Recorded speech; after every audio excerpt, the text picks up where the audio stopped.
When you consider a gift or bequest to your newborn grandchild, what can you do to ensure your hard-earned money only reaches her when she is mature enough? Recently, the Ohio House passed a bill that may make it easier to gift assets to minors without using a trust. Here to discuss this legislation is my law partner, Mike Solomon. Hi, Lori. So, back on the show again, talking about legislation. What can you tell us about the House bill?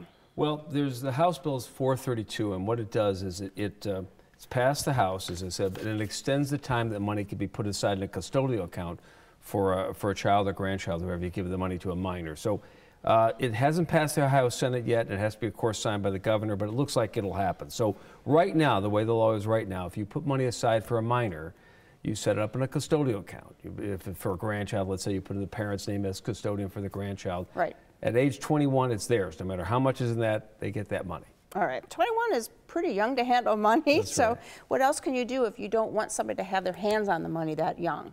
Well, you can use a trust. You can put money in a trust, and the trust document can say it's held to whatever age you decide. You can put all sorts of restrictions on it. Okay, but if I want to leave my $20,000 to my granddaughter, I set up a trust and says she can't control it or can't have the money until a particular age, like 25, right? Well, you can do that. The trouble is a trust to hold that amount of money, that smaller amount of money, is probably too cumbersome and too costly to do it that way. And that's what would be good about the new law, because if it passes, you could set up a custodial account and you can put an age, let's say up to age 25, have it held in a custodial account to their 25. It's a lot more efficient than a trust for that amount of money. Okay, how would that work? Well, let's say you want to set up a custodial account, so you want to give some shares, let's say to your grandson. You set it up, I give 20 shares of this stock in the name of my son as custodian for his son. So you set it up that way, and it's written that way. That way it's held as a custodial account, and then when they hit the appropriate age, right now, age 21, it's theirs to handle. Or 25 under the new law. Right, under 25 under All the right. new law. It makes sense. Is it going to take the place of trusts? No, I mean, like anything, it's all your individual situation. For many people, a custodial account at age 25 does exactly what they want. But if you have different restrictions you want it held for a longer period, or just different rules, custodial account won't work. Or you might want to address what happens if the grandchild or child passes away, where the money goes. So it's all an individual situation. A trust can be used in the right situation, but a lot of times this new custodial account at age 25 will solve a lot of problems. Oh, good. Hope it passes. So. Yes.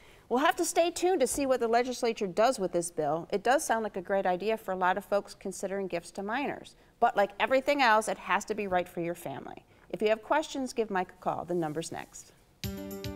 Call Solomon, Steiner and Peck at 1-888-236-5173 for more information, or to schedule a speaker for your organization. Or log on to www.ssnplaw.com. Thanks for joining us. Join us next week again when we have more great information for you. But until then, please make the most of your golden opportunities. If you'd like to join our kitchen conversation, visit our website, www.goldenopportunities.tv. Like us on Facebook. Call us at 440-742-GO-TV or email us at kitchen@goldenopportunities.tv. We'd love to hear from you.